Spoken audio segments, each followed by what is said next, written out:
नमस्कार, मी डॉक्टर सुरभी जोशी, शासकीय वैद्यकीय महाविद्यालय मिरज येथे पीडियाट्रिक डिपार्टमेंटमध्ये कनिष्ठ निवासी म्हणून काम करत आहे। आज आपल्यासोबत डॉक्टर दीपा फिरके मॅम या विभागाच्या विभाग प्रमुख आहेत आणि त्या आपल्यासोबत इथे उपस्थित आहेत। तर 6 जून आपण हा राष्ट्रीय पूरक आहार दिन म्हणून साजरा करतो। तर या निमित्त आपण शासकीय वैद्यकीय महाविद्यालय मिरज व IIT सांगली डिस्ट्रिक्ट यांच्या वतीने हा आपण जनजागृतीची एक मुलाखत आयोजित केलेली आहे। तर सर्वप्रथम मी मॅमचं स्वागत करू इच्छिते। Welcome ma'am. तर मॅम बेसिकपासून आपण माहिती विचारूयात की मॅम पूरक आहार म्हणजे नेमकं काय आणि व ते कधी सुरू करणं योग्य आहे? आपल्याला माहिती आहे की प्रत्येक बाळाला आपण जन्मानंतर आईचं दूध चालू करतो, स्तनपान चालू करतो आणि हे पहिले 6 महिने फक्त आईचं दूध देणं गरजेचं असतं। परंतु जशी बाळाची झपाट्याने वाढ होत असते तेव्हा 6 महिन्यानंतर हे आईचं दूध त्याला पुरेसं होत नाही आणि त्यामुळे त्याच्यानंतर 6 महिन्यानंतर बाळाला बाहेरचं अन्नपदार्थ चालू करायला लागतात आणि यालाच आपण पूरक आहार असं म्हणतो। आता 6 महिनेच का, तर 6 महिन्यापर्यंत आता एक तर बाळाची शारीरिक वाढ झपाट्यानं होत आहे, त्याला लागणारी एनर्जी वाढत आहे। त्याचप्रमाणे त्याचं हँड टू माउथ कोऑर्डिनेशन म्हणजे त्याने हाताने तो जे काही पदार्थ घेतो तो तोंडापर्यंत नेऊ शकतो, त्याच्या जी जीभ असते त्याची हालचाल होऊ शकते आणि त्यामुळे त्याला कोणते समजा काही पदार्थ दिला तर तो गिळता येतो, त्याच्यामध्ये दात येणे चालू होते व त्याचप्रमाणे त्याच्या आतड्याची जी पचनक्रिया असते, पचनाची क्षमता असते ती वाढते आणि या सर्व गोष्टींमुळे हा जो 6 महिन्याचा काळ आहे तो अत्यंत क्रुशल आहे आणि त्या दरम्यानच आपल्याला हा पूरक आहार देणं अत्यंत गरजेचं आहे। मॅम ह्या पूरक आहाराचे नेमके गुणधर्म काय आहेत व तो कसा सुरू करावा याच्याबद्दल? आता पूरक आहार म्हटलं की बऱ्याच हातांना असं वाटतं की आपण काहीतरी खूप हायफाय त्यांना काही अन्नपदार्थ देणं गरजेचं आहे किंवा पॅक फूड्स देणं गरजेचं आहे, तर तसं अजिबात नाही आहे। आपल्या स्वयंपाकघरात ज्या गोष्टी आहेत त्याच्यातूनच आपण आपल्या बाळाला चांगले व्यवस्थित पूरक आहार देऊ शकतो, सहजतेनं उपलब्ध होणार आहे। म्हणजे आपल्या स्वयंपाकघरात कडधान्य आहेत, तृणधान्य आहेत, फळं आहेत, भाज्या आहेत, दुधाचे प्रकार आहेत, तर हे सगळे आपण नक्कीच देऊ शकतो, सहजतेने तयार करता येणार आहे। त्याचबरोबर ते पौष्टिक असावेत, म्हणजे काय की सगळे जे त्याच्यामधले जे घटक आहेत ते योग्य प्रमाणात आहेत की नाही, त्यानुसारच ते पचनास हलके आहे की नाही आणि ते चविष्ट आहे, कारण ते चविष्ट असणं गरजेचं आहे, कारण चविष्ट नसेल तर ते बाळ अजिबात घेणार नाही आणि त्याचबरोबर हे अन्नपदार्थामध्ये बरीचशी विविधता असणं गरजेचं आहे। म्हणजे आपल्या आता सगळे जे अन्नपदार्थ त्याच्यामध्ये 7 प्रकारचे फूड आयटम्स असतात, त्याच्यामध्ये कडधान्य आले, ग्रेन्स अँड ट्यूबर्स जे आपण म्हणतो, कडधान्य आहे, तृणधान्य आहे, त्याच्यानंतर फळं आहेत, व्हिटॅमिन A रिच फळं आहेत, भाज्या आहेत, नट्स आणि ड्रायफ्रूट्स आहेत, त्याच्यानंतर दुधाचे वेगळे प्रकार आहेत, त्याच्यामध्ये दही आहे, ताक आहे, पनीर आहे आणि त्याचबरोबर नॉन व्हेजिटेरियन आयटम्स म्हणजेच अंडं आणि चिकन ह्या गोष्टी त्या सर्व पूरक आहारामध्ये समाविष्ट असणं खूप गरजेचं आहे। मॅम एनर्जी डेन्स फूड म्हणजे कसं असतं की आपण ही जी कडधान्य असते, तृणधान्य असते, ती जर तशीच शिजवली तर त्याची क्वांटिटी खूप जास्त होते आणि बाळ तेवढ्या प्रमाणात ते घेऊ शकत नाही।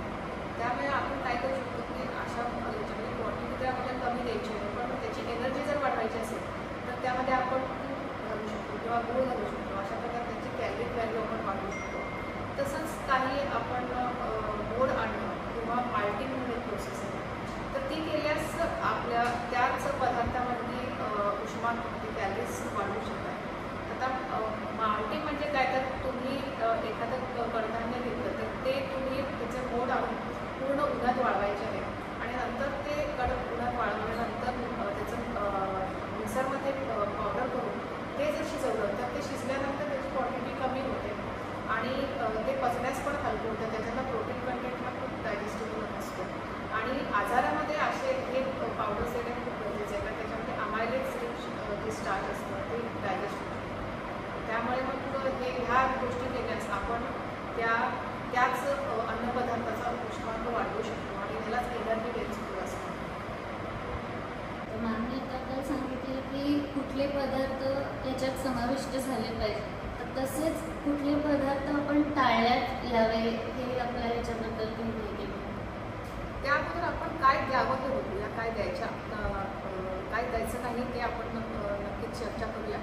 तर आपण आता जे त्याचे गुणधर्म बघितले तर त्याप्रमाणे आपल्याला जे वेगवेगळे अन्नपदार्थ आपल्या स्वयंपाकघरात आहेत त्याच्यामध्ये डाळ आहे, तांदूळ आहे, तर हे आपण जर यांचं मिश्रण केलं तर त्याचं एक बॅलन्स्ड डाएट तयार होऊ शकतो. आता आपण जेव्हा कोणतंही पूरक आहार आपण चालू करतो तर त्याच्या वयोमानाप्रमाणे आपल्याला त्याची घनता कशी असावी आणि ते किती वेळा द्यावं हे ठरवावं लागतं. तर जेव्हा आपण 6 ते 8 महिन्याच्या मुलांमध्ये आपण पूरक आहार चालू करतो तर हे साधारण सेमी सॉलिड फूड असायला पाहिजे, म्हणजे की ते चमच्यातून पडता कामा नये. तर याच्यामध्ये आपण खिरी देऊ शकतो, आपण डाळ खिचडी देऊ शकतो, कधी आपण सूप्स तयार करू शकतो. काही बटाटा आहे किंवा रताळ आहे हे उकडून देऊ शकतो, किंवा काही फळं आहेत जसे की आंबा आहे, चिकू आहे, केळं आहे.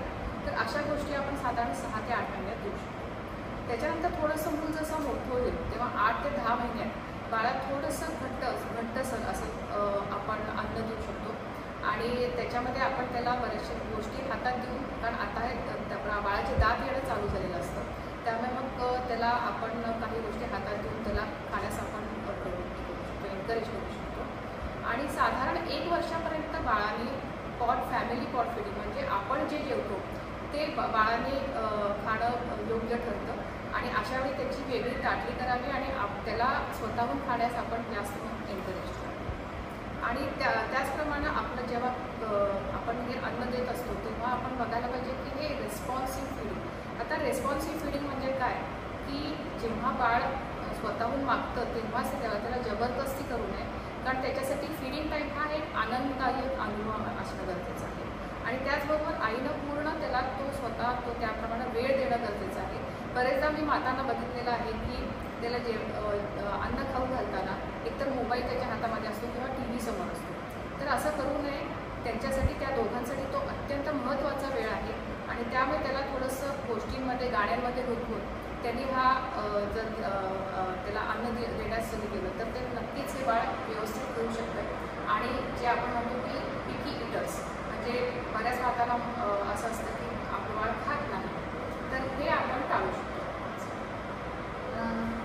तर ह्या पूरक आहारावर अजूनही समाजात बरेचसे गैरसमज प्रचलित आहेत, जसे की बेकरी प्रोडक्ट्स आहेत, रेडीमेड फ्रूट ज्युसेस आहेत किंवा कॅन्ड फूड्स आहेत, सिरियल्स आहेत आणि गाईचं म्हशीचं दूध.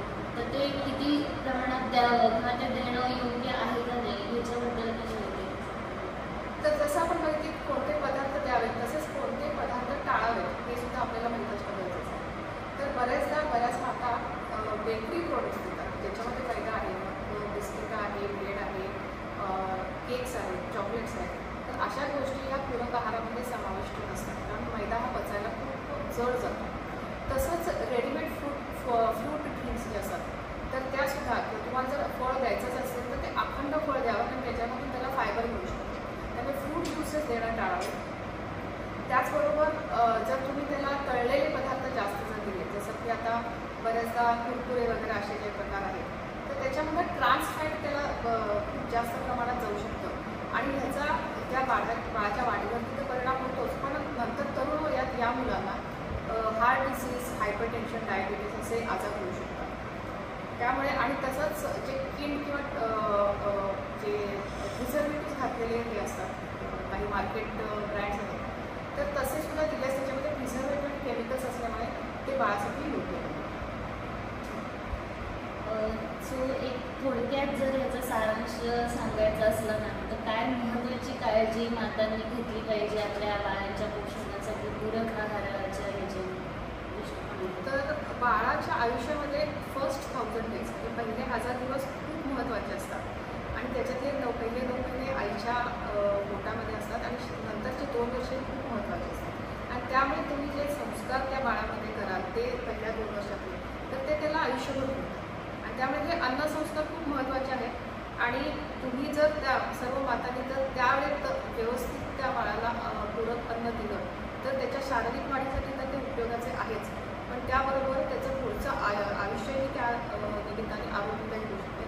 त्यामुळे पूरक आहार हा सहजतेने उपलब्ध होणारा, सहज तयार करता येणारा पौष्टिक असावा, पचनास हलका असावा, त्याच्यामध्ये विविधता असावी, ह्या गोष्टी प्रत्येक माताने लक्षात ठेवणं गरजेचं आहे. सो मॅमनी आज आपल्याला थोडक्यात खूप जास्त माहिती दिलेली आहे. पूरक आहारमध्ये काय समाविष्ट असावं, काय नसावं, व मातांनी ते आपल्या बाळांना देण्यासाठी काय काळजी घ्यावी, ह्या सगळ्या गोष्टींचा मॅमनी उल्लेख केलेला आहे. ही माहिती नक्कीच आपल्याला म्हणजे मातांना आपल्या बाळांसाठी पुढच्या पोषणासाठी खूप महत्त्वाची आहे. मॅमने आपला टाईम दिला ह्यासाठी, त्यामुळे मी मॅमचे आभार मानते. Thank you ma'am.